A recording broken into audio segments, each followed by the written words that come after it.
ਹੁਣ ਦੋ ਸ਼ਬਦ ਆਏ ਇਹਦੇ ਵਿੱਚ ਜੀ। ਇੱਕ ਆਇਆ ਗਿਆਨ, ਦੂਸਰਾ ਆਇਆ ਸੋਝੀ। ਸੋ ਆਪਾਂ ਸੋਝੀ ਗਿਆਨ ਨੂੰ ਹੀ ਸੋਝੀ ਮੰਨਦੇ ਹਾਂ ਜੀ, ਗਿਆਨ ਨੂੰ ਸੋਝੀ ਮੰਨ ਲੈਂਦੇ ਹਾਂ। ਪਰ ਇੱਥੇ ਮਹਾਰਾਜ ਨੇ ਵਖਰੀਵਾਂ ਕਰ ਦਿੱਤਾ ਥੋੜ੍ਹਾ ਜਿਹਾ।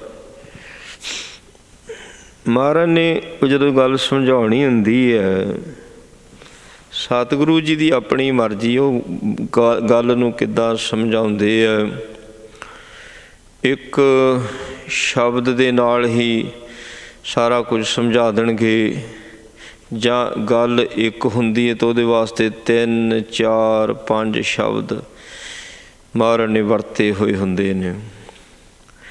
ਗਿਆਨ ਹੋ ਗਿਆ ਅੱਖਰੀ। ਸੋ ਜਦੋਂ ਅਰਥ ਸਮਝ ਲੱਗਦੇ ਆ।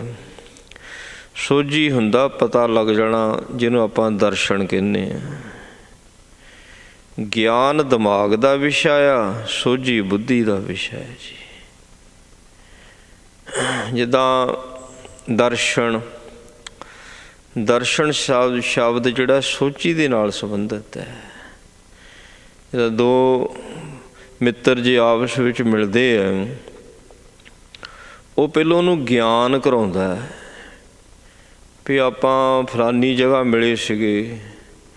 ਉਹ ਉਹਨੂੰ ਗਿਆਨ ਕਰਾ ਰਿਹਾ ਨਾ ਵੀ ਮੇਰਾ ਆਹ ਨਾਂ ਆ ਅਤੇ ਫਲਾਨੀ ਜਗ੍ਹਾ ਮਿਲੇ ਸੀ, ਆਪਾਂ ਬੈਠੇ ਸੀ।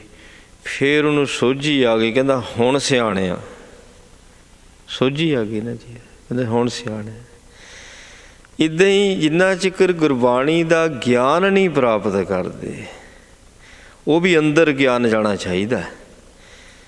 ਜਦੋਂ ਗੁਰਬਾਣੀ ਦਾ ਗਿਆਨ ਪ੍ਰਾਪਤ ਹੋ ਗਿਆ, ਸਾਹਿਬ ਸੱਚੇ ਪਾਤਸ਼ਾਹ ਕਹਿੰਦੇ ਫੇਰ ਕਿਤੇ ਥੋੜ੍ਹੀ ਬਹੁਤ ਸੋਝੀ ਆਵੇਗੀ। ਕਿਛ ਸੋਝੀ ਪਾਏ, ਮਤਲਬ ਥੋੜ੍ਹੀ ਬਹੁਤ ਫੇਰ ਸੋਝੀ ਆਉਣੀ ਹੈ। ਜੇ ਹੁਣ ਗੁਰਬਾਣੀ ਦਾ ਗਿਆਨ ਹੀ ਨਾ ਲਿਆ ਅਤੇ ਫਿਰ ਭਾਈ ਕਿੱਥੋਂ ਸੋਝੀ ਆ ਜਾਣੀ ਹੈ।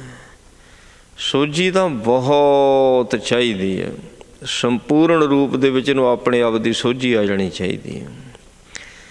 ਜਿਸ ਨੂੰ ਆਪਣੇ ਆਪ ਦੀ ਸੋਝੀ ਆ ਜਾਂਦੀ ਹੈ, ਉਹ ਭਟਕਦਾ ਨਹੀਂ ਹੈ। ਉਹਦਾ ਭ੍ਰਮਣ ਕਰਨਾ ਸਾਰਾ ਖਤਮ ਹੋ ਜਾਂਦਾ। ਉਹਨੂੰ ਸੋਝੀ ਪੈ ਗਈ, ਜਾਣ ਲਿਆ, ਪਹਿਚਾਣ ਲਿਆ, ਸਮਝ ਲੱਗ ਗਈ, ਜਾਣ ਲਿਆ ਨਾ। ਸੋ ਇਹ ਆਉਣਾ, ਇਹ ਸਾਰਾ ਕੁਝ ਗਿਆਨ ਦੇ ਨਾਲ ਹੀ ਹੈ। ਗਿਆਨ ਦੇ ਨਾਲ ਗਿਆਨ ਹੀ ਲਿਆ ਜਾਂਦਾ। ਪਹਿਲੋਂ ਕੋਈ ਗੱਡੀ ਸਿੱਖਣੀ ਹੈ, ਪਹਿਲੋਂ ਗਿਆਨ ਲਿਆ, ਜਦੋਂ ਆ ਗਈ ਉਹ ਗਿਆਨ ਦੇ ਨਾਲ ਆ ਗਈ, ਇਹਨੂੰ ਕੋਈ ਸੋਝੀ ਪੈ ਗਈ। ਗਿਆਨ ਲੈਣਾ ਪੈਂਦਾ ਹੈ। ਕੋਈ ਵੀ ਚੀਜ਼ ਤੁਸੀਂ ਕੋਈ ਬਣਾਉਣੀ ਹੈ ਚੀਜ਼, ਉਹਦਾ ਗਿਆਨ ਲੈਣਾ ਪੈਂਦਾ ਹੈ।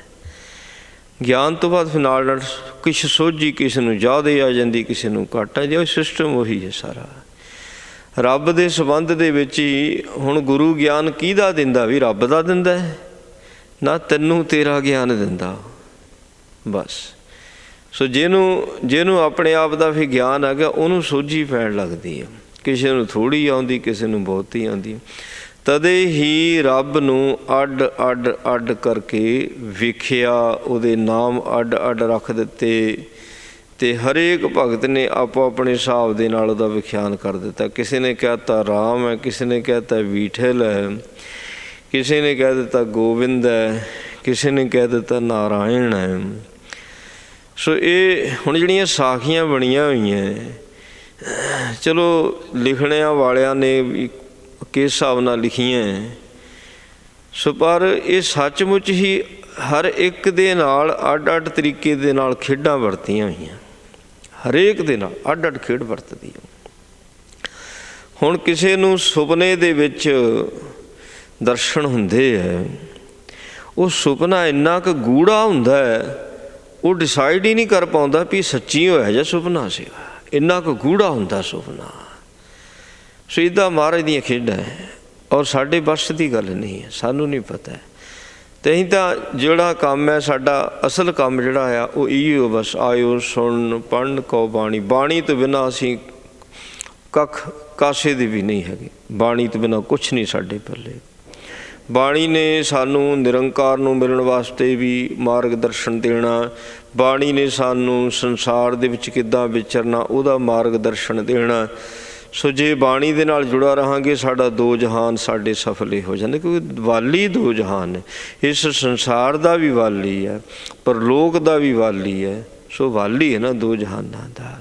ਸੋ ਇਸ ਕਰਕੇ ਗੁਰਬਾਣੀ ਦਾ ਗਿਆਨ ਸਾਨੂੰ ਫਿਰ ਇਹ ਸਾਰੀ ਸੋਝੀ ਦਿੰਦਾ ਹੈ, ਬੜੀ ਜ਼ਰੂਰੀ ਹੈ। ਇਸ ਕਰਕੇ ਮਹਾਰਾਜ ਕਹਿੰਦੇ ਜੇ ਹੁਣ ਅੰਦਰ ਗਿਆਨ ਹੀ ਨਾ ਲਿਆ, ਸੋਝੀ ਕੀ ਪਊਗੀ ਤੈਨੂੰ ਵੀ। ਹੁਣ ਇੱਥੇ ਅਗਲਾ ਸ਼ਬਦ ਡਿੱਠਾ ਵਰਤ ਦਿੱਤਾ, ਵਿਣ ਡਿੱਠਾ ਕਿਆ ਸਲਾਹੀ ਹੈ। ਆਪਾਂ ਇਹਨੂੰ ਹੀ ਕਹਾਂਗੇ। ਅਗਲਾ ਸ਼ਬਦ ਅੰਧਾ ਵਰਤ ਦਿੱਤਾ, ਅੰਨਾ, ਅਕਲ ਦਾ ਅੰਨਾ, ਹੈ ਨਾ। ਡਿੱਠਾ ਅੰਧਾ ਅੰਧ ਕਮਾਏ। ਜਿੰਨਾ ਚਿਰ ਤੈਨੂੰ ਸੋਝੀ ਨਹੀਂ ਮਿਲੀ, ਤੂੰ ਡਿੱਠਾ ਹੀ ਨਹੀਂ, ਤੂੰ ਅੰਨਾ। ਤੇਰੀ ਅਕਲ 'ਚ ਹੀ ਨਹੀਂ ਗੱਲ ਆਈ, ਤੂੰ ਅੰਨਾ, ਅਕਲ ਦਾ ਅੰਨਾ। ਮਤਲਬ ਅਕਲ ਦੇ ਆਪਣੇ ਨੇਤਰ ਹੋ ਗਏ ਨਾ। ਅਕਲ ਦਾ ਨਾ ਤਦੇ ਹੀ ਕਿਹਾ।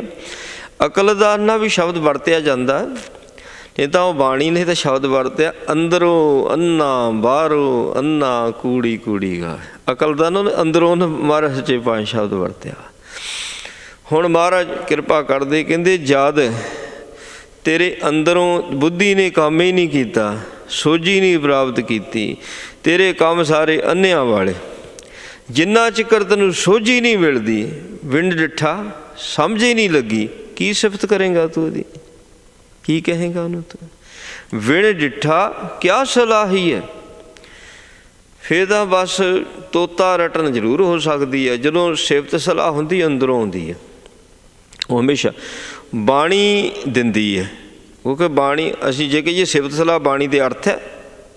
ਸਿਫਤ ਸਲਾਹ ਜਿਹੜੀ ਉਹਨੇ ਤਾਂ ਸਾਨੂੰ ਜਾਣਕਾਰੀ ਦੇਣੀ ਹੈ। ਜਾਣਕਾਰੀ ਜਿਹੜੀ ਸਿਫਤ ਸਲਾਹ ਨਿਕਲਣੀ ਤੇਰੇ ਅੰਦਰੋਂ ਨਿਕਲਣੀ ਹੈ, ਉਹ ਅੰਦਰੋਂ ਨਿਕਲਣੀ। ਗੁਰੂ ਬਾਣੀ ਇਹਨੇ ਸਾਨੂੰ ਟ੍ਰੇਨਡ ਕਰਨਾ ਹੈ, ਜਾਣਕਾਰੀ ਦੇਣੀ ਹੈ। ਸਾਡਾ ਤਨ ਮਨ ਘੜ ਦੇਣਾ, ਸੁਰਤ ਮਤ ਮਨ ਬੁੱਧ ਇਹ ਚੀਜ਼ਾਂ ਨਹੀਂ ਘੜ ਦੇਣੀਆਂ ਗੁਰਬਾਣੀ ਨੇ। ਫਿਰ ਸਿਫਤ ਤੇਰੀ ਸਿਫਤ ਤੇਰੇ ਹਿਸਾਬ ਨਾਲ ਚੱਲਣੀ ਆ। ਹਰੇਕ ਭਗਤ ਨੇ ਜਿੱਦਾਂ ਜਿੱਦਾਂ ਸਿਫਤ ਕੀਤੀ, ਉਹ ਆਪੋ ਆਪਣੇ ਹਿਸਾਬ ਦੇ ਨਾਲ ਉਹਦੀ ਸਿਫਤ ਚੱਲੀ ਹੋਈ ਹੈ। ਕਬੀਰ ਸਾਹਿਬ ਨੇ ਆਪਣੇ ਹਿਸਾਬ ਨਾਲ ਸਿਫਤ ਕਰਤੀ। ਸਿਫਤ ਸਾਰੀ ਨਿਰੰਕਾਰ ਦੀ ਹੈ, ਔਰ ਜਿੰਨੀ ਸਿਫਤ ਹੈ ਸਾਰੀ ਸਿਫਤ ਨੂੰ ਧੁਰ ਕੀ ਬਾਣੀ ਦਾ ਖਿਤਾਬ ਹੈ, ਸਾਰੀ ਸਿਫਤ ਨੂੰ। ਪਰ ਸੋ ਤੁਸੀਂ ਦੇਖੋਗੇ ਉਹਨਾਂ ਦੇ ਵਿੱਚ ਭਿੰਨਤਾ ਆ। ਭਿੰਨਤਾ ਹੋ ਕੇ ਵੀ ਅਭੇਦਤਾ, ਅਭੇਦਤਾ ਹੋਣ ਕਰਕੇ ਏਕਤਾ। ਭਿੰਨਤਾ ਠੀਕ ਹੈ, ਭਿੰਨਤਾ ਹੋਵੇ ਕੋਈ ਫਰਕ ਨਹੀਂ, ਪਰ ਅਭੇਦਤਾ ਚਾਹੀਦੀ ਹੈ। ਅਭੇਦਤਾ ਦਾ ਮਤਲਬ ਹੁੰਦਾ ਵੀ ਇੱਕ ਮਿਕ ਨੇ, ਇੱਕ ਮਿਕ ਨੇ। ਹੁਣ ਪਰਿਵਾਰ ਦੇ ਜੀਏ 4 5 7 ਜਿੰਨੇ ਵੀ ਹੈ, ਭਿੰਨਤਾ ਇੱਕ ਮਿਕ ਨੇ, ਅਭੇਦਤਾ ਇੱਕ ਪਰਿਵਾਰ ਆ। ਫਿੱਕ ਦੀ ਗੱਲ ਆ ਜਾਂਦੀ ਹੈ। ਇਸੇ ਤਰ੍ਹਾਂ ਸੰਗਤ ਹੈ, ਭਿੰਨਤਾ ਆ, ਕੋਈ ਕਿਤੋਂ ਆਇਆ ਕੋਈ ਕਿਤੋਂ ਆਇਆ। ਹੁਣ ਸਾਰੇ ਸ਼ਬਦ ਨਾਲ ਜੁੜ ਗਏ, ਅਭੇਦਤਾ। ਜਦੋਂ ਸ਼ਬਦ ਨਾਲ ਜੁੜੇ ਹੁੰਦੇ ਨੇ ਅਭੇਦਤਾ ਹੁੰਦੀ ਹੈ। ਜਦੋਂ ਅਭੇਦਤਾ ਹੁੰਦੀ ਉਹਨੂੰ ਕਿਹਾ ਜਾਂਦਾ ਗੁਰੂ ਕੀ ਸੰਗਤ। ਜੇ ਆਪਾਂ ਆਪਣੀ ਬੋਲੀ ਬੋਲਦੇ ਤਾਂ ਉੱਥੇ ਤਾਂ ਫਿਰ ਅਭੇਦਤਾ ਹੋਈ ਨਾ, ਉੱਥੇ ਭਿੰਨਤਾ ਖੜੀ ਹੋ ਗਈ, ਉੱਥੇ ਭਿੰਨਤਾ ਖੜੀ ਹੋ ਜਾਂਦੀ ਹੈ। ਹੁਣ ਇੱਥੇ ਮਹਾਰਾਜ ਇਹੋ ਹੀ ਗੱਲ ਸਮਝਾਉਣ ਦੀ ਕੋਸ਼ਿਸ਼ ਕਰ, ਅੰਨੇ ਨਹੀਂ ਬਣਨਾ ਸੱਚੇ ਪਾਤਸ਼ਾਹ ਦੇ। ਅੰਨੇ ਨਹੀਂ ਭਾਈ, ਗਿਆਨ ਪ੍ਰਾਪਤ ਕਰੋ, ਇਹਦੇ ਨਾਲ ਅੰਦਰਲੀ ਸੋਝੀ ਪੈਂਦੀ ਹੈ। ਨਹੀਂ ਤਾਂ ਜੇ ਅੰਨਾ ਦਾ ਅੰਨਾ ਰਹਿ ਗਿਆ, ਕੀ ਸਿਫਤ ਕਰੇਗਾ ਉਹਦੀ। ਬਿਨਾਂ ਸਿਫਤ ਤੋਂ ਫਿਰ ਗੁਰੂ ਦੀ ਖੁਸ਼ੀ ਨਹੀਂ ਪ੍ਰਾਪਤ ਕਰ ਸਕੇਗਾ। ਗੁਰੂ ਦੀ ਖੁਸ਼ੀ ਨਹੀਂ ਪ੍ਰਾਪਤ ਹੋਈ, ਤੇਰਾ ਜਨਮ ਸਫਲਾ ਨਹੀਂ ਹੋਵੇਗਾ। ਨਾਨਕ ਸ਼ਬਦ ਪਛਾਣੀਐ, ਨਾਮ ਵਸੈ ਮਨ ਆਏ। ਜਦੋਂ ਸ਼ਬਦ ਦੁਆਰਾ, ਉਪਦੇਸ਼ ਦੁਆਰਾ ਇਹ ਆਪਣੇ ਆਪ ਨੂੰ ਜਾਣ ਜਾਂਦਾ, ਪਹਿਚਾਣ ਜਾਂਦਾ, ਇਹਨੂੰ ਸੋਝੀ ਆ ਜਾਂਦੀ, ਫਿਰ ਜਾ ਕੇ ਕਿਤੇ ਨਾਮ ਇਸ ਦੇ ਅੰਦਰ ਜਾ ਕੇ ਵਸਦਾ। ਉਂਝ ਨਹੀਂ, ਜਦ ਪਛਾਣ ਹੀ ਨਹੀਂ, ਜਦ ਪਛਾਣ ਹੀ ਨਹੀਂ, ਕੋਈ ਕਿਸੇ ਨੂੰ ਬੁਲਾਉਂਦਾ ਵੀ ਨਹੀਂ, ਬਸਣਾ ਤਾਂ ਦੂਰ ਕੀਆਂ ਬਾਤਾਂ, ਬੁਲਾਉਂਦਾ ਵੀ ਨਹੀਂ ਜੀ। ਹੁਣ ਜੇ ਜਦ ਮੇਰੀ ਪਛਾਣ ਹੀ ਨਹੀਂ, ਕੋਈ ਮੈਨੂੰ ਮਿਲਿਆ, ਉਹਨੂੰ ਰੱਖੋਗੇ, ਵਸਾਓਗੇ ਆਪਣੇ ਘਰ ਦੇ ਵਿੱਚ? ਨਹੀਂ ਵਸਾਵਾਂਗੇ, ਕਿਉਂਕਿ ਪਛਾਣ ਹੀ ਕੋਈ ਨਹੀਂ। ਜਦੋਂ ਪਛਾਣ ਹੋ ਜਾਂਦੀ ਫਿਰ ਉੱਦਾਂ ਕਹਿੰਦੇ ਨਾ ਜੀ ਤੁਸੀਂ ਰਹੋ, ਤੁਸੀਂ ਸਾਡੇ ਰਹੋ, ਅਸੀਂ ਤੁਹਾਡੇ ਜਾਵਾਂਗੇ ਜੀ, ਕਿਉਂਕਿ ਪਛਾਣ ਹੋ ਗਈ। ਜਦੋਂ ਪਛਾਣ ਬਣ ਜਾਂਦੀ ਨਾ ਇਸ ਦੀ ਪਛਾਣ, ਉੱਥੇ ਗੁਰੂ ਦੀ ਖੁਸ਼ੀ ਹੈ। ਤੇ ਫਿਰ ਨਾਮ ਜਿਹੜਾ ਆਪਣੇ ਆਪ ਇਸ ਦੇ ਮਨ ਵਿੱਚ ਵਸਦਾ, ਵਸਾਉਂਦਾ ਕੌਣ ਹੈ? ਗੁਰੂ ਵਸਾਉਂਦਾ ਹੈ, ਉਂਝ ਨਹੀਂ। ਇਸ ਕਰਕੇ ਪਛਾਣ ਜਿਹੜੀ ਹੈ ਉਹ ਭਾਈ ਬੜੀ ਜ਼ਰੂਰੀ ਹੈ। ਮਹਲਾ ਤੀਜਾ। ਇੱਕਾ ਬਾਣੀ ਇੱਕ ਗੁਰ, ਇੱਕੋ ਸ਼ਬਦ ਵਿਚਾਰ। ਆ ਗਈ ਨਾ ਬਾਤ। ਹੁਣ ਗੁਰੂ ਨਾਨਕ ਪਾਤਸ਼ਾਹ ਜੀ ਨੇ 10 ਜਾਮੇ ਧਾਰਨ ਕੀਤੇ ਜੀ, 10 ਜਾਮੇ। ਹੁਣ ਜੋਤ ਤਾਂ ਉਹੀ ਵਰਤੀ ਹੈ, ਇੱਕ ਗੁਰ। ਜੋਤ ਓਹਾ ਜੁਗਤ ਸਾਏ, ਸੋ ਉਹੀ ਜੀਵਨ ਜੁਗਤ ਹੈ। ਚਾਹੇ 6ਵੇਂ ਪਾਤਸ਼ਾਹ ਜੀ ਨੇ ਸ਼ਸਤਰ ਰੱਖੇ, 10ਵੇਂ ਪਾਤਸ਼ਾਹ ਜੀ ਨੇ ਸ਼ਸਤਰ ਰੱਖੇ, ਗੱਲ ਉਹੀ ਕੀਤੀ ਹੈ, ਗੱਲ ਉਹੀ ਕੀਤੀ ਇਹਨਾਂ ਨੇ। ਉਹੀ ਜੁਗਤ ਹੈ, ਉਹੀ ਜੋਤ ਹੈ, ਇੱਕ ਗੁਰ। ਤੇ ਉਹਨਾਂ ਦਾ ਸ਼ਬਦ ਵੀ ਇੱਕ ਹੈ, ਸ਼ਬਦ ਵੀ ਇੱਕਾ ਸ਼ਬਦ, ਇੱਕਾ ਬਾਣੀ, ਇੱਕ ਗੁਰ। ਸੋ ਇੱਕੋ ਹੀ ਗੁਰ ਆ। ਉਹਨਾਂ ਦੀ ਜੁਗਤੀ ਗੁਰ ਹੁੰਦਾ, ਗੁਰ ਜੁਗਤੀ ਨੂੰ ਵੀ ਕਹਿੰਦੇ ਨਾ। ਕਹਿੰਦਾ ਵੀ ਆਹ ਗੁਰ ਸਿੱਖ ਲੱਗਣਾ ਤੂੰ। ਗੁਰ ਗੁਣ, ਗੁਰ ਜੁਗਤ ਇੱਕੋ ਹੀ ਹੈ। ਤੇ ਇੱਕਾ ਬਾਣੀ, ਇਹਨੂੰ ਭਿੰਨ ਭਿੰਨ ਨਹੀਂ ਲੈਣਾ। ਇੱਥੇ ਆ ਭਗਤਾਂ ਦੀ ਬਾਣੀ ਜਾਂ ਭੱਟਾਂ ਦੀ ਬਾਣੀ ਜਾਂ ਸਿੱਖਾਂ ਦੀ ਬਾਣੀ, ਕਹਿੰਦੇ ਇੱਕੋ ਹੀ ਹੈ। ਸੱਚੇ ਪਾਤਸ਼ਾਹ ਜੀ ਕਹਿੰਦੇ ਇੱਕਾ ਬਾਣੀ, ਇੱਕ ਗੁਰ ਤੇ ਇੱਕੋ ਸ਼ਬਦ ਵਿਚਾਰ। ਸ਼ਬਦ ਹੀ ਇਹਨਾਂ ਸਾਰਿਆਂ ਦੀ ਵਿਚਾਰ ਕਰਕੇ ਦੇਖੋ, ਇਹਨਾਂ ਸਾਰਿਆਂ ਦੀ ਵਿਚਾਰ ਇੱਕੋ ਹੀ ਨਿਕਲਣੀ ਹੈ ਜੀ। ਵਿਚਾਰ ਕਰਕੇ ਪਤਾ ਤੁਸੀਂ ਵਿਚਾਰ ਕਹਿੰਦੇ। ਹੁਣ ਬਾਣੀ ਦੀ ਵਿਚਾਰ ਕਿੱਦਾਂ ਹੁੰਦੀ ਹੈ? ਸੱਚੇ ਪਾਤਸ਼ਾਹ ਕਹਿੰਦੇ ਬਾਣੀ ਦੀ ਵਿਚਾਰ ਖਿੰਡੇ ਹੋਏ ਮਨ ਦੇ ਨਾਲ ਨਹੀਂ ਹੁੰਦੀ। ਜਦੋਂ ਮਨ ਬੁੱਧ ਇੱਕ ਹੁੰਦੇ ਨੇ ਨਾ, ਫਿਰ ਵਿਚਾਰ ਹੁੰਦੀ। ਇੱਕ 'ਚ ਲੈ ਕੇ ਆਓ। ਜਦੋਂ ਸੁਰਤ ਮਤ ਮਨ ਬੁੱਧ ਸਿਸਟਮ ਇਕੱਠਾ ਹੋ ਜਾਂਦਾ ਨਾ, ਫਿਰ ਦੇਖੋ ਬਾਣੀ ਦੀ ਵਿਚਾਰ ਹੁੰਦੀ ਹੈ। ਜਿੰਨਾ ਚਿਰ ਖਿੰਡਿਆ ਪੁੰਡਿਆ ਮਨ ਕਿਤੇ ਆ, ਸੁਰਤ ਕਿਤੇ ਆ, ਬੁੱਧ ਕਿਤੇ ਆ, ਉਹਨਾਂ ਚਿਰ ਸ਼ਬਦ ਦੀ ਵਿਚਾਰ ਨਹੀਂ ਹੋ ਸਕਦੀ। ਜੇ ਸ਼ਬਦ ਦੀ ਵਿਚਾਰ ਕਰਨੀ ਹੈ, ਸਮਝਣੀ ਹੈ, ਤੇ ਫਿਰ ਤੈਨੂੰ ਇੱਕ ਵਿੱਚ ਆਉਣਾ ਪਵੇਗਾ। ਸੱਚਾ ਸੌਦਾ, ਇਹ ਸੱਚਾ ਸੌਦਾ ਹੈ ਗੁਰਬਾਣੀ ਦਾ, ਨਾਮ ਦਾ ਸੱਚਾ ਸੌਦਾ। ਇਹਨੂੰ ਸੌਦਾ ਕਿਹਾ ਨਾ, ਕਿਉਂਕਿ ਇਹਦਾ ਵੀ ਵਪਾਰ ਆ। ਔਰ ਅਸਲ ਦੇ ਵਿੱਚ ਵਪਾਰ ਹੀ ਇਹ ਹੈ, ਅਸਲ ਦੇ ਵਿੱਚ ਵਪਾਰ ਹੀ ਗੁਰਬਾਣੀ ਦਾ ਹੈ। ਪਰ ਵਪਾਰ ਕਿੱਦਾਂ? ਇਹ ਬਾਣੀ ਦਾ ਵਪਾਰ ਕਿੱਦਾਂ ਹੁੰਦਾ ਹੈ? ਸੇ ਬਾਣੀ ਦਾ, ਨਾਮ ਦਾ ਵਪਾਰ ਹੈ ਵੀ ਜਦੋਂ ਕਿਸੇ ਗੁਰਮੁਖ ਪਾਸੋਂ ਬਾਣੀ ਦਾ ਉਪਦੇਸ਼ ਲੈ ਲਿਆ, ਉਹਨੂੰ ਕਹਿੰਦੇ ਖਰੀਦ ਕਰ ਲਿਆ। ਖਰੀਦ, ਉਹਦੇ 'ਚ ਸ਼ਰਧਾ ਦੀ ਪੂੰਜੀ ਚਾਹੀਦੀ। ਜਿੱਦਾਂ ਆਪਾਂ ਕੋਈ ਸੌਦਾ ਖਰੀਦਣਾ, ਜੇ ਤਾਂ ਕੋਲ ਮਾਇਆ ਤਾਂ ਸੌਦਾ ਮਿਲ ਜਾਊ। ਜੇ ਮਾਇਆ ਹੀ ਕੋਲ ਹੈ ਨਹੀਂ ਤਾਂ ਸੌਦਾ ਕਿੱਥੋਂ ਖਰੀਦਾਂਗੇ? ਜੇ ਅਸੀਂ ਗੁਰਬਾਣੀ ਦਾ ਗਿਆਨ ਪ੍ਰਾਪਤ ਕਰਨਾ ਤਾਂ ਸ਼ਰਧਾ ਦੀ ਪੂੰਜੀ ਚਾਹੀਦੀ ਹੈ, ਫਿਰ ਬਾਣੀ ਦਾ ਸੌਦਾ ਮਿਲ ਜਾਂਦਾ ਜੀ। ਹੁਣ ਜਿੱਥੇ ਬਾਣੀ ਦਾ ਸੌਦਾ ਜਦੋਂ ਆਪਾਂ ਵੇਚਣਾ, ਉੱਥੇ ਗਾਹਕ ਲੱਭਣਾ ਪੈਂਦਾ ਹੈ। ਗਾਹਕ, ਜੇ ਤਾਂ ਗਾਹਕ ਮਿਲ ਗਿਆ ਫੇਰ ਲਾਭ ਹੈ, ਜੇ ਗਾਹਕ ਨਹੀਂ ਕੋਈ ਲਾਭ ਨਹੀਂ। ਉੱਥੇ ਬਾਣੀ ਨੇ ਵੀ ਕਹਿ ਦਿੱਤਾ, ਵਿਣ ਗਾਹਕ ਗੁਣ ਵੇਚੀਏ ਤੋ ਗੁਣ ਸੌਗੋ ਜਾਏ, ਗੁਣ ਕਾ ਗਾਹਕ ਜੇ ਮਿਲੇ ਤੋ ਗੁਣ ਲਾਖ ਵਿਕਾਏ। ਸੁਣਨੇ ਵਾਲੇ ਦੇ ਮਨ ਵਿੱਚ ਸ਼ਰਧਾ ਹੋਵੇ ਤੇ ਉਹ ਸ਼ਰਧਾ ਦੇ ਨਾਲ ਸੁਣੇ ਤੇ ਉਸ ਗਿਆਨ ਨੂੰ ਲਵੇ, ਉਹ ਆਪ ਵੀ ਲੱਖਾਂ ਦਾ ਹੋ ਜਾਂਦਾ ਤੇ ਜਿਹੜਾ ਸੁਣਾਉਣੇ ਵਾਲਾ ਵੀ ਲੱਖਾਂ ਦਾ ਹੋ ਜਾਂਦਾ। ਦੋਨਾਂ ਨੂੰ ਪ੍ਰੋਫਿਟ, ਦੋਨਾਂ। ਅਸਲ 'ਚ ਵਪਾਰ ਇਹ ਹੈ, ਇਹ ਕਰਨ ਵਾਸਤੇ ਇਹ ਸੌਦਾ ਮਿਲਦਾ ਕਿੱਥੋਂ ਹੈ? ਸੌਦਾ ਇਕਤ ਹੱਟ, ਉਹ ਇੱਕੋ ਹੀ ਹੱਟੀ ਹੈ। ਜਿਹਦਾ ਸਿਸਟਮ ਜਦੋਂ ਅਸੀਂ ਸੰਸਾਰ ਦਾ ਵੇਖਦੇ, ਉਹ ਹੈ ਸਾਧ ਸੰਗਤ। ਸਾਧ ਸੰਗਤ ਇੱਕ ਐਸਾ ਹੱਟ ਹੈ ਜਿੱਥੇ ਸੌਦਾ ਮਿਲਦਾ। ਹੁਣ ਜਿਹਦੇ ਕੋਲ ਸੌਦਾ ਆ ਗਿਆ ਤੇ ਉਹ ਭਗਤ ਜਿਹੜਾ ਚੱਲਦਾ ਫਿਰਦਾ ਹੱਟ ਬਣ ਜਾਂਦਾ। ਉਹ ਚੱਲਦਾ ਫਿਰਦਾ ਹੱਟ ਹੁੰਦਾ, ਕਿਉਂਕਿ ਉਹਦੇ ਹਿਰਦੇ ਦੇ ਵਿੱਚ ਉਹ ਸੌਦਾ ਟਿਕ ਜਾਂਦਾ। ਇਹ ਸੌਦਾ ਰੱਖਣ ਦੀ ਜਗ੍ਹਾ ਹੀ ਹਿਰਦਾ ਹੈ ਜੀ, ਹੋਰ ਕਿਤੇ ਸੌਦਾ ਨਹੀਂ ਰੱਖਿਆ ਜਾਂਦਾ, ਹਿਰਦੇ ਵਿੱਚ ਰੱਖਿਆ ਜਾਂਦਾ। ਇਸ ਕਰਕੇ ਪਾਤਸ਼ਾਹ ਕਹਿੰਦੇ ਸੌਦਾ, ਸੋ ਸੱਚਾ ਸੌਦਾ ਹੱਟ ਸੱਚ, ਅਸੰਗਤ ਹੱਟ ਇਹ ਸੱਚੀ ਹੈ। ਕਹਿੰਦੇ ਹੱਟ ਸੱਚ, ਰਤਨੀ ਭਰੇ ਭੰਡਾਰ। ਸਾਧ ਸੰਗਤ ਰੂਪ ਹੱਟ ਦੇ ਵਿੱਚ ਇਹ ਨਾਮ ਦੇ ਸ਼ੁਭ ਗੁਣਾਂ ਦੇ, ਰਤਨਾਂ ਦੇ ਭੰਡਾਰੇ ਭਰੇ ਪਏ ਨੇ। ਜਿੰਨਾ ਕੋਈ ਚੱਕ ਸਕਦਾ, ਜਿੰਨਾ ਕੋਈ ਲੈ ਸਕਦਾ, ਜਿੰਨਾ ਕੋਈ ਇਕੱਠਾ ਕਰ ਸਕਦੇ, ਤੇ ਲੁੱਟ ਪਈ ਹੈ। ਲੂਟਣਾ ਹੈ ਤੋ ਲੂਟ ਲੈ, ਰਾਮ ਨਾਮ ਹੈ ਲੂਟ, ਤੇ ਕਹਿਣਾ ਹੀ ਨਹੀਂ ਸੀ ਭਗਤਾਂ ਨੇ। ਫਿਰ ਪਾਛੇ ਪਛਤਾਓਗੇ ਜਬ ਪ੍ਰਾਣ ਜਾਹੇਂਗੇ ਛੂਟ, ਜੇ ਸਰੀਰ ਹੀ ਨਾ ਰਿਹਾ ਤੇ ਕੀ ਲੁੱਟ ਲੈਣਾ, ਫੇਰ ਕੀ ਕਰ ਲੈਣਾ। ਤਾਂ ਇਕੱਠਾ ਕਰਨਾ ਪੈਂਦਾ। ਹਰ ਹੈ ਖਾਂਡ ਰੇਤ ਮੇ ਬਿਖਰੀ, ਹਸਤੀ ਚੁਣੀ ਨਾ ਜਾਏ, ਕਉ ਕਬੀਰ ਗੁਰੂ ਭਲੀ ਸਮਝਾਈ, ਚੀਟੀ ਹੋਏ ਕੇ ਖਾਏ।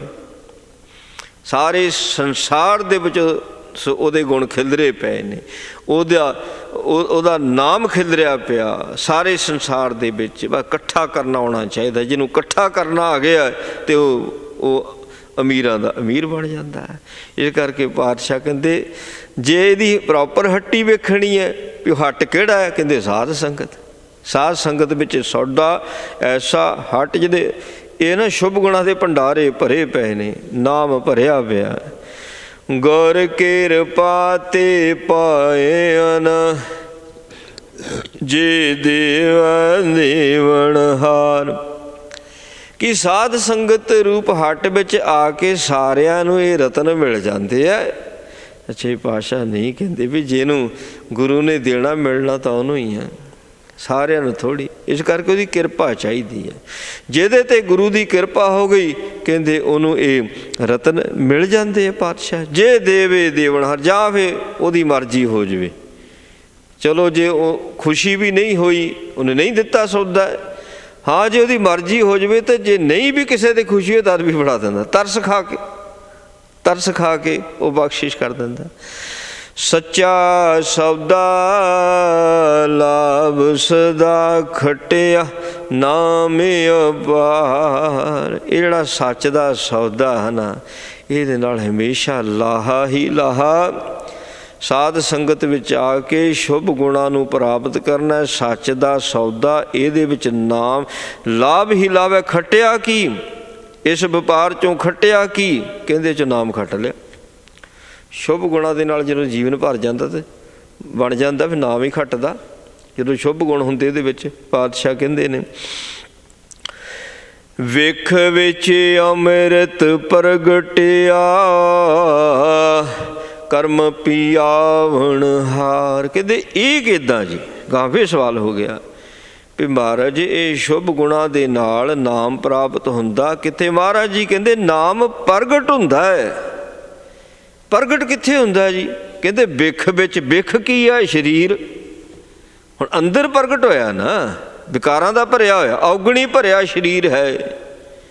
ਹਮ ਅਵਗੁਣ ਭਰੇ ਏਕ ਗੁਣ ਨਾਹੀ, ਫਿਰ ਬਿਖ ਤਾਂ ਸਰੀਰ ਹੀ ਹੋਣਾ। ਇਹਦੇ ਵਿੱਚ ਅੰਮ੍ਰਿਤ ਪ੍ਰਗਟ ਹੁੰਦਾ।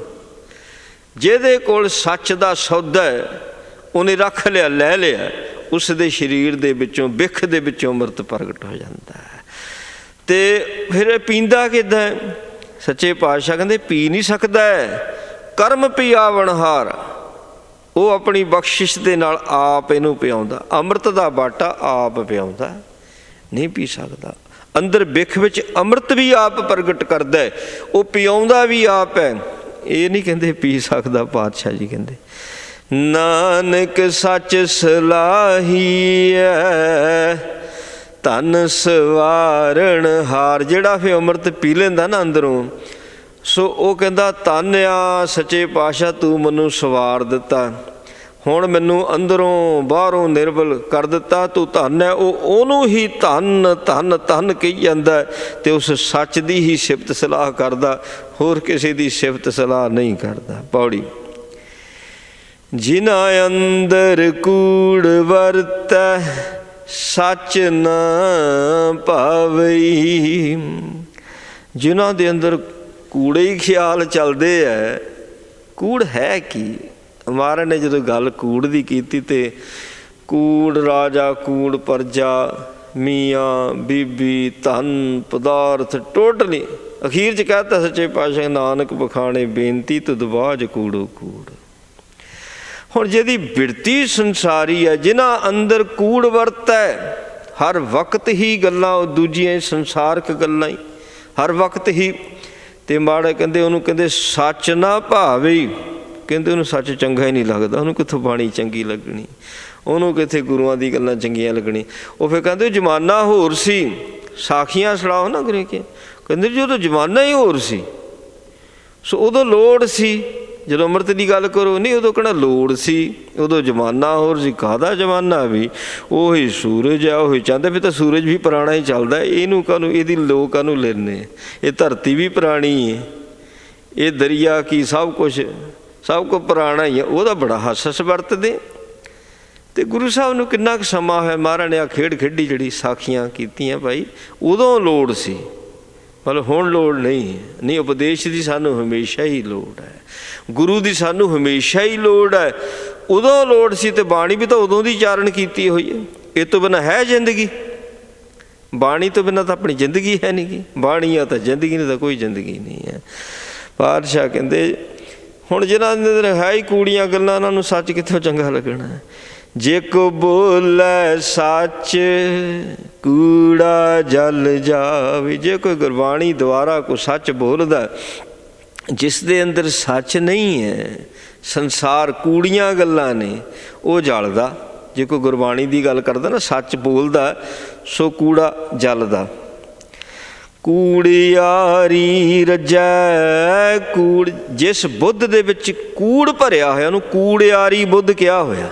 ਕੂੜਾ ਸਾਂਭ ਕੇ ਬੈਠੀ ਹੋਈ ਹੈ ਬੁੱਧ, ਕੂੜਿਆਰੀ। ਹੁਣ ਇੱਥੇ ਕਹਿਤਾ ਸ਼ਬਦ ਵਰਤਿਆ ਰੱਜੈ ਕੂੜ, ਉਹ ਬੁੱਧ ਕੂੜ ਦੇ ਨਾਲ ਰੱਜਦੀ, ਜਿਉਂ ਵਿਸ਼ਟਾ ਕਾਗ ਖਾਵਈ।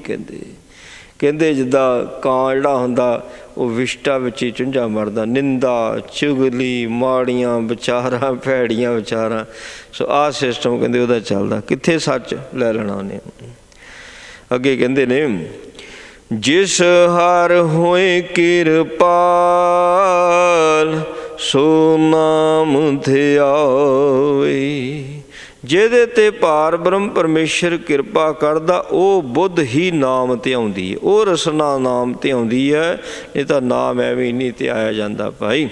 ਸੋ ਜੇ ਕੋਈ ਵਾਹਿਗੁਰੂ ਕਹਿੰਦਾ, ਸੋ ਇਹਦਾ ਮਤਲਬ ਗੁਰੂ ਉੱਤੇ ਕਿਰਪਾਲੂ ਹੈ, ਨਹੀਂ ਤਾਂ ਨਹੀਂ ਕਹਿ ਸਕਦਾ, ਇੱਕ ਵਾਰ ਵੀ ਨਹੀਂ ਕਹਿ ਸਕਦਾ। ਜਿਹੜਾ ਘੰਟਾ ਜਿਹੜੇ ਕਹਿ ਲੈਂਦੇ ਨਾ ਵਾਹਿਗੁਰੂ ਵਾਹਿਗੁਰੂ, ਕਿੰਨੀ ਕੁ ਉਹਦੀ ਕਿਰਪਾ ਹੋਵੇਗੀ ਜੀ, ਕਿੰਨਾ ਕੁ ਸਾਡੇ 'ਤੇ ਤਰਸ ਖਾਂਦਾ, ਜਿਹੜਾ ਸਾਡੇ ਤੋਂ ਇੰਨੀ ਵਾਰੀ ਕਹਾ ਲੈਂਦਾ। ਕਾਹਤੇ ਕਹਾਉਂਦਾ, ਸਾਡੇ 'ਤੇ ਤਰਸ ਕਰਦਾ। ਸਾਡੇ ਕੋਲ ਬਾਣੀ ਪੜ੍ਹਾਉਂਦਾ, ਸਾਡੇ 'ਤੇ ਤਰਸ ਕਰਦਾ। ਅਸੀਂ ਤਾਂ ਇੱਕ ਓਂਕਾਰ ਵੀ ਨਹੀਂ ਕਹਿ ਸਕਦੇ, ਉਹ ਬਾਣੀ ਪੜ੍ਹਾਉਂਦਾ, ਉਹ ਵਾਹਿਗੁਰੂ ਕਹਾਉਂਦਾ। ਪਾਤਸ਼ਾਹ ਕਹਿੰਦੇ ਨੇ ਇਸ ਕਰਕੇ ਮਹਾਰਾਜ ਕਹਿੰਦੇ, ਸੋ ਉਹ ਆਪ ਹੀ ਉਹ ਕਿਰਪਾ ਕਰਦਾ ਤਾਂ ਉਹਦਾ ਨਾਮ ਧਿਆਇਆ ਜਾਂਦਾ। ਹਰ ਗੁਰਮੁਖ ਨਾਮ ਅਰਾਧ, ਕੂੜ ਪਾਪ ਲਹਿ ਜਾਵੇ। ਪਾਤਸ਼ਾਹ ਕਹਿੰਦੇ ਗੁਰੂ ਦੁਆਰਾ ਨਾਮ ਦੀ ਆਰਾਧਨਾ ਕਰਿਆ ਕਰੋ, ਜਿੰਨੇ ਮਰਜੀ ਪਾਪ ਚੜ੍ਹੇ ਹੋਏ ਹੋਣ, ਜਿੰਨਾ ਮਰਜੀ ਅੰਦਰ ਕੂੜ ਭਰਿਆ ਹੋਵੇ, ਕਹਿੰਦੇ ਸਾਰਾ ਹੀ ਲੈ ਜਾਂਦਾ। ਕਹਿੰਦੇ ਬਸ ਗੁਰੂ ਦੇ ਨਾਲ, ਮਤਲਬ ਬਾਣੀ ਦੇ ਨਾਲ ਜੁੜ ਕੇ, ਬਾਣੀ ਦੇ ਨਾਲ ਵਿਚਾਰ ਕਰਕੇ, ਬਾਣੀ ਦੀ ਵਿਚਾਰ ਲੈ ਕੇ ਉਹਦੀ ਬੰਦਗੀ ਕਰਿਆ ਕਰੋ। ਸਾਹਿਬ ਜੀ ਨੇ ਕਿਰਪਾ ਕੀਤੀ, ਪਾਵਨ ਉਪਦੇਸ਼ ਬਖਸ਼ਿਆ। ਗੁਰੂ ਕਿਰਪਾ ਕਰੇ, ਉਪਦੇਸ਼ ਸਾਡੇ ਹਿਰਦਿਆਂ ਵਿੱਚ ਵਸੇ। ਭੁੱਲਾਂ ਦੀ ਖਿਮਾ ਜੀ। ਵਾਹਿਗੁਰੂ ਜੀ ਕਾ ਖਾਲਸਾ, ਵਾਹਿਗੁਰੂ ਜੀ ਕੀ ਫਤਿਹ। ਰਾਮ ਕਲੀ ਮਹੱਲਾ ਤੀਜਾ। ਆਨੰਦ ਇੱਕ ਓਂਕਾਰ ਸਤਿਗੁਰ ਪ੍ਰਸਾਦ।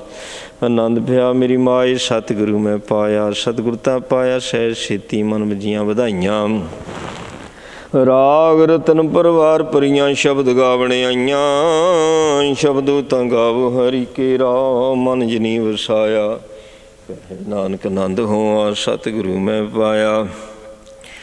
ਏ ਮਨ ਮੇਰਿਆ ਤੂੰ ਸਦਾ ਰਹੋ ਹਰ ਨਾਲੇ, ਹਰ ਨਾਲ ਰਹਾਂ ਤੂੰ ਮਨ ਮੇਰੇ। ਦੁੱਖ ਸਭ ਵਿਸਾਰਣਾ, ਅੰਗੀਕਾਰੂ ਕਰੇ ਤੇਰਾ ਕਾਰ ਸਭ ਸਵਾਰਣਾ। ਸਭਨਾ ਗੱਲਾਂ ਸਮਰਾ ਸੁਆਮੀ, ਸੋ ਕਿਉ ਮਨੋ ਵਿਸਾਰੇ। ਕਹਿ ਨਾਨਕ ਮਨ ਮੇਰੇ ਸਦਾ ਰਹੋ ਹਰ ਨਾਲੇ। ਸਾਚੇ ਸਾਹਿਬਾ ਕਿਆ ਨਾਹੀ ਘਰ ਤੇਰਾ, ਘਰ ਤਾਂ ਤੇਰਾ ਸਭ ਕਿਛ ਹੈ। ਜਿਸ ਦੇਹ ਸੋ ਪਾਵੇ, ਸਦਾ ਸਿਫਤ ਸਲਾਹ ਤੇਰੀ। ਨਾਮ ਮਨ ਵਸਾਵੇ, ਨਾਮ ਜਿਨ ਕੈ ਮਨ ਵਸਿਆ। ਵਾਜੀ ਸ਼ਬਦ ਘਨੇਰੇ, ਕਹਿ ਨਾਨਕ ਸੱਚੇ ਸਾਹਿਬ ਕਿਆ ਨਾਹੀ ਘਰ ਤੇਰਾ। ਸਾਚਾ ਨਾਮ ਮੇਰਾ ਆਧਾਰ, ਸਾਚ ਨਾਮ ਆਧਾਰ ਮੇਰਾ। ਜਿਨ ਭੁੱਖਾਂ ਸਭ ਗਵਾਈਆਂ, ਕਰ ਸ਼ਾਂਤ ਸੁਖ ਮਨ ਆਏ ਵਸਿਆ। ਜਿਨ ਇੱਛਾ ਸਭ ਪੁਜਾਈਆਂ, ਸਦਾ ਕੁਰਬਾਨ ਕੀਤਾ ਗੁਰੂ ਵਿਟੋਂ ਜਿਸ ਤੀਆਂ ਏ ਵਡਿਆਈਆਂ। ਕਹਿ ਨਾਨਕ ਸੁਣੋ ਸੰਤੋ ਸ਼ਬਦ ਧਰੋਂ ਪਿਆਰੋ। ਸਾਚਾ ਨਾਮ ਮੇਰਾ ਆਧਾਰ, ਵਾਜੇ ਪੰਜ ਸ਼ਬਦ ਤਿਤ ਕਰ ਸੁਭਾਗੈ। ਕਰ ਸੁਭਾਗੇ ਸ਼ਬਦ ਵਾਜੇ, ਕਲਾ ਜਿਤ ਕਰ ਧਾਰਿਆ। ਪੰਚ ਦੂਤ ਤੁਧ ਵਸ ਕੀਤੇ, ਕਾਲ ਕੰਠਕ ਮਾਰਿਆ। ਤੁਰ ਕਰਮ ਪਾਇਆ ਤੁਰ ਜਿਨ ਕਉ, ਸੇ ਨਾਮ ਹਰਿ ਕੇ ਲਾਗੇ। ਕਹਿ ਨਾਨਕ ਤੈਸ ਹੋਆ, ਤਿਤ ਕਰ ਅਨਹਦ ਵਾਜੇ। ਆਨੰਦ ਸੁਣੋ ਬੜ ਭਾਗਿਓ, ਸਗਲ ਮਨੋਰਥ ਪੂਰੇ। ਪਾਰ ਬ੍ਰਹਮ ਪ੍ਰਭ ਪਾਇਆ ਉਤਰੇ, ਸਗਲ ਵਿਸੂਰੇ। ਦੁਖ ਰੋਗ ਸੰਤਾਪ ਉਤਰੇ, ਸੋਹਣੀ ਸੱਚੀ ਬਾਣੀ। ਸੰਤ ਸਾਜਨ ਭੈ ਸਰਸੇ, ਪੂਰੇ ਗੁਰ ਤੇ ਜਾਣੀ। ਸੁਣ ਤੇ ਪੁਨੀਤ ਕਹਿਤੇ ਪਵਿੱਤ, ਸਤ ਗੁਰ ਰਹਿਆ ਭਰਪੂਰੇ। ਬਿਨਵੰਤ ਨਾਨਕ ਗੁਰ ਚਰਨ ਲਾਗੇ, ਵਾਜੇ ਅਨਹਦ ਤੂਰੇ। ਸੁਣ ਤੇ ਪੁਨੀਤ ਕਹਿਤੇ ਪਵਿੱਤ, ਸਤ ਗੁਰ ਰਹਿਆ ਭਰਪੂਰੇ। ਬਿਨਵੰਤ ਨਾਨਕ ਗੁਰ ਚਰਨ ਲਾਗੇ, ਵਾਜੇ ਅਨਹਦ ਤੂਰੇ। ਵਾਹਿਗੁਰੂ ਜੀ ਕਾ ਖਾਲਸਾ, ਵਾਹਿਗੁਰੂ ਜੀ ਕੀ ਫਤਿਹ। ਤੂੰ ਠਾਕੁਰ ਤੁਮ ਪੈ ਅਰਦਾਸ, ਜੀਉ ਪਿੰਡ ਸਭ ਤੇਰੀ ਰਾਸ। ਤੁਮ ਪਿਤਾ ਹਮ ਬਾਰਿਕ ਤੇਰੇ, ਤੁਮਰੀ ਕਿਰਪਾ ਮੈਂ ਸੁਖ ਬਨੇਰੇ। ਕੋਇ ਨ ਜਾਣੈ ਤੁਮਰਾ ਅੰਤ, ਉੱਚੇ ਤੇ ਊਚਾ ਭਗਵੰਤ। ਸਗਲ ਸਮਗਰੀ ਤੁਮਰੇ ਸੂਤਰ ਤਾਰੀ, ਤੁਮ ਤੇ ਹੋਏ ਸੋ ਆਗਿਆਕਾਰੀ। ਤੁਮਰੀ ਗਤ ਮਿਤ ਤੁਮ ਹੀ ਜਾਣੀ, ਨਾਨਕ ਦਾਸ ਸਦਾ ਕੁਰਬਾਨੀ। ਬੋਲੋ ਜੀ ਵਾਹਿਗੁਰੂ ਵਾਹਿਗੁਰੂ। ਅਰਦਾਸ ਓਂਕਾਰ ਵਾਹਿਗੁਰੂ ਜੀ ਕੀ ਫਤਿਹ। ਸ਼੍ਰੀ ਗੁਰੂ ਜੀ ਕੀ ਸਹਾਇ। ਵਾਹਿ ਸ਼੍ਰੀ ਗੁਰੂ ਜੀ ਕੀ ਪਾਤਸ਼ਾਹ ਦੀ ਦਸਵੀਂ। ਕਰਤ ਮੁਰਾਦੀ ਸ਼ਬਦ ਕਾਇ ਗੁਰੂ ਆਤਮਨ ਧਿਆਏ। ਅੰਮ੍ਰਿਤ ਬਖਸ਼ੇ ਦਾਸ ਰਾਮਦਾਸ ਸਹਿਬ ਸਹਾਇ। ਆਰਜਨ ਹਰਿ ਗੋਬਿੰਦ ਨੂੰ ਸਿਮਰੋ, ਸ਼੍ਰੀ ਹਰਿ ਰਾਇ। ਸ਼੍ਰੀ ਹਰਿ ਕ੍ਰਿਸ਼ਨ ਧਿਆਈਐ, ਜਿਸ ਸਭ ਜਾਇ। ਤੇਗ ਬਹਾਦਰ ਸਿਮਰਿਆ, ਪ੍ਰਣਾਮ ਦਿਆ ਵਿਤਾਈ। ਸਭ ਥਾਈ ਮੈਂ ਸਹਾਇ। ਦਸਵੇਂ ਪਾਤਸ਼ਾਹ ਜੀ ਸ਼੍ਰੀ ਗੁਰੂ ਗੋਬਿੰਦ ਸਿੰਘ ਸਾਹਿਬ ਜੀ ਮਹਾਰਾਜ ਸਭ ਥਾਈ ਹੋਏ ਸਹਾਇ।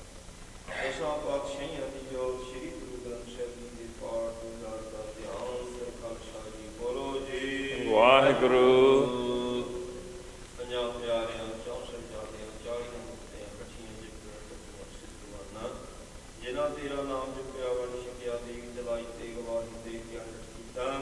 ਤਿਨਾਂ ਪਿਆਰਿਆਂ ਸਚਿਆਰਿਆਂ ਦੀ ਕਮਾਈ ਦਾ ਧਿਆਨ। ਖਾਲਸਾ ਜੀ ਬੋਲੋ ਜੀ ਵਾਹਿਗੁਰੂ। ਜਿਹਨਾਂ ਸਿੰਘਾਂ ਸਿੰਘਣੀਆਂ ਧਰਮ ਦੇ ਸੀਸ ਦਿੱਤੇ, ਮੰਤਰ ਕਰਵਾਏ, ਕੋਟਰੀਆਂ ਬਣਾਈਆਂ, ਚੜ੍ਹਦੀਆਂ ਤੇ ਚੜ੍ਹੇ।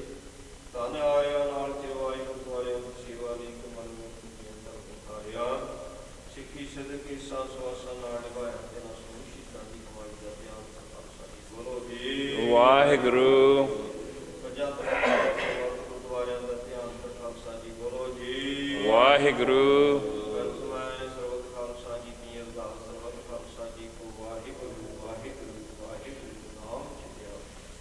ਚਿਤਿਆਵਨ ਕਰ ਸਦਕਾ ਸਰਬ ਸੁਖ ਹੋਵੈ। ਜਾਂ ਜਾਂ ਖਾਲਸਾ ਦੀ ਸਾਹਿਬਤਾ ਕਰ ਰੱਖਿਆ ਰਿਆਇਤ।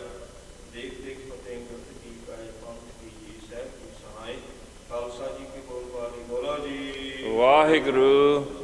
ਸਿੱਖਾਂ ਨੂੰ ਬਖਸ਼ੋ ਦੀ ਸਿੱਖੀ ਦਾਨ, ਕੀ ਸਦਾਨ ਰਹਿਤ ਦਾਨ, ਦੀਪ ਦਾਨ, ਸਾਧ ਦਾਨ, ਸਾਧਾ ਦਾਨਾ ਸਿਰ ਦਾਨ, ਨਾਮ ਦਾਨ। ਸ਼੍ਰੀ ਅੰਮ੍ਰਿਤਸਰ ਸਾਹਿਬ ਜੀ ਕੇ ਦਰਸ਼ਨ ਇਸ਼ਨਾਨ। ਚੌਂਕੀਆਂ ਚੰਗੇ ਕੁੰਗੇ ਚੁੱਕੋ ਜੀ ਦਾ ਦਾਨ, ਧਰਮ ਦਾ ਜੈਕਾਰ ਬੋਲੋ ਜੀ ਵਾਹਿਗੁਰੂ। ਸਿੱਖਾਂ ਦਾ ਮਨ ਹੀ ਮਤ ਜੀ ਮਨ ਪੱਤ ਕੇ ਰੱਖੇ ਆ। ਇਹ ਨਿਰੰਕਾਰ ਇਹ ਸੱਚੇ ਪਾਤਸ਼ਾਹ ਮਹਾਰਾਜ ਜੀ ਅਪਰ ਪਾਰ ਮੇਰ ਦੇ ਪਾਰਿਆ ਬਖਸ਼ਿਸ਼ ਦਾ ਸਤਿਕਾਰ। ਅੰਮ੍ਰਿਤ ਦਿੱਤੇ ਦੇਵੀ ਪੰਛੀ ਸਜੇ ਦੀਵਾਰਾਂ ਅੰਦਰ ਰਚਨੇ ਦੀਆਂ ਬਾਣੀਆਂ ਦੀ ਯਾਦ। ਆਸਾ ਜੀ ਦੀ ਵਾਰ ਦੇ ਕੀਰਤਨ ਸ਼ਬਦ ਦੀ ਵਿਚਾਰ। ਆਨੰਦ ਸਾਹਿਬ ਦੀ ਸ਼ੇਰ ਭੁੱਲਾਂ ਚੁੱਕਾਂ ਦੀ ਸੇਵਾ ਕਰਨ ਲਈ ਬਾਣੀ ਦਾ ਮਹਾਨ ਸੰਤਾਂ ਨੂੰ ਬਖਸ਼ਣਾ। ਤੇ ਦੁੱਖ ਗੁਰਮਤਿ ਸੰਤਨ ਭਾਵਨਾ ਗੁਰਮਤਿ ਅਨੁਸਾਰ ਬਖਸ਼ੀਆਂ ਦਾ ਤਾਂ ਚੌਂਕੜਾ ਪ੍ਰਸ਼ਾਸਨ ਦੀ ਗੱਲ ਕਰੀ ਪਾਸ਼ਾ ਸੀਪ ਪ੍ਰਸ਼ਾਸਨ ਸੰਤ ਭਗਤੀ ਸਿੱਖਿਆ ਪਾਵਨ ਹੁਕਮ ਅਕਸ਼ਰ ਸੰਤਨ ਨਿਹਾਲ ਕਰੇ ਸਿੰਘ ਪਿਆਰ ਕਰਨੇ ਜਨਮ ਲਿਆ ਨਾਮ ਧਿਆਨ ਨਾਨਕ ਨਾਮ ਚੜ੍ਹਦੀ ਕਲਾ ਤੇਰੇ ਭਾਣੇ ਸਰਬੱਤ ਦਾ ਭਲਾ। ਵਾਹਿਗੁਰੂ ਜੀ ਕਾ ਖਾਲਸਾ ਵਾਹਿਗੁਰੂ ਜੀ ਕੀ ਫਤਿਹ। ਤਬੇ ਚਲਾਇਓ ਪੰਥ ਗੁਰੂ ਮਾਨਿਓ ਗ੍ਰੰਥ ਪ੍ਰਗਟ ਗੁਰਾਂ ਕੀ ਦੇ ਖੋਜ ਸ਼ਬਦ ਮੈਲੇ ਆਕੀ ਰਹੇ ਨ ਕੋਏ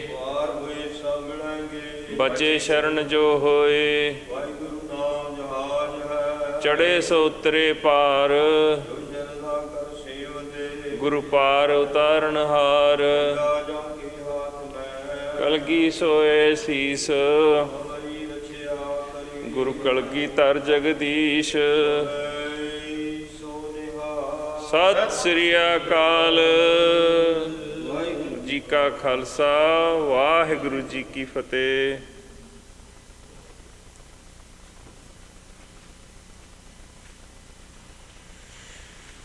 ਸਤਨਾਮ ਸ਼੍ਰੀ ਵਾਹਿਗੁਰੂ ਜੀਓ।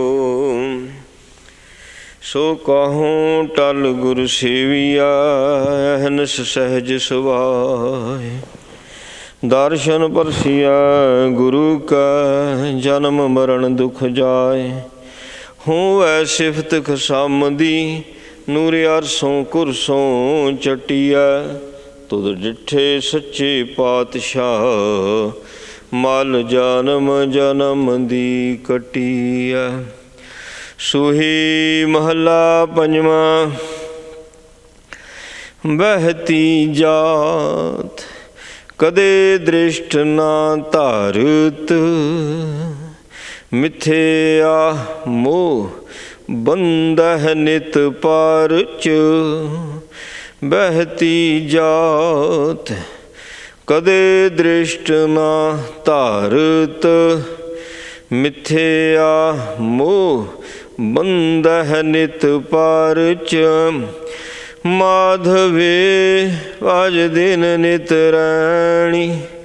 ਜਨਮ ਪਦਾਰਥ ਜੀਤ ਹਰਿ ਸ਼ਰਣੀ। ਰਹਾਉ ਕਰਤ ਬਿਕਾਰ ਦਉ ਕਰ ਝਾਰਤ। ਰਾਮ ਰਤਨ ਰਿਦ ਤਿਲ ਨਹੀਂ ਧਾਰਤ। ਭਰਣ ਪੋਖਣ ਸੰਗ ਔਦ ਬਿਹਾਣੀ। ਜੈ ਜਗਦੀਸ਼ ਕੀ ਗਤ ਨਹੀਂ ਜਾਣੀ। ਸਰਣ ਸਮਰੱਥ ਅਗੋਚਰ ਸੁਆਮੀ। ਉਦਰ ਨਾਨਕ ਪ੍ਰਭ ਅੰਤਰ ਜਾਮੀ। ਸਰਣ ਸਮਰੱਥ ਅਗੋਚਰ ਸੁਆਮੀ। ਉਦਰ ਨਾਨਕ ਪ੍ਰਭ ਅੰਤਰ ਜਾਮੀ। ਵਾਹਿਗੁਰੂ ਜੀ ਕਾ ਖਾਲਸਾ ਵਾਹਿਗੁਰੂ ਜੀ ਕੀ ਫਤਿਹ। ਜਪੋ ਸਤਨਾਮ ਸਤਨਾਮ ਸਤਨਾਮ ਜੀ। ਵਾਹਿਗੁਰੂ ਵਾਹਿਗੁਰੂ ਵਾਹਿਗੁਰੂ। ਜਪੋ ਸਤਨਾਮ ਸਤਨਾਮ ਸਤਨਾਮ ਜੀ। ਗੁਰੂ ਵਾਹਿਗੁਰੂ ਵਾਹਿਗੁਰੂ। ਜਪੋ ਸਤਨਾਮ ਸਤਨਾਮ ਸਤਨਾਮ ਜੀ। ਵਾਹਿਗੁਰੂ ਵਾਹਿਗੁਰੂ ਵਾਹਿਗੁਰੂ ਜੀ। ਵਾਹਿਗੁਰੂ ਜੀ ਕਾ ਖਾਲਸਾ ਵਾਹਿਗੁਰੂ ਜੀ ਕੀ ਫਤਿਹ।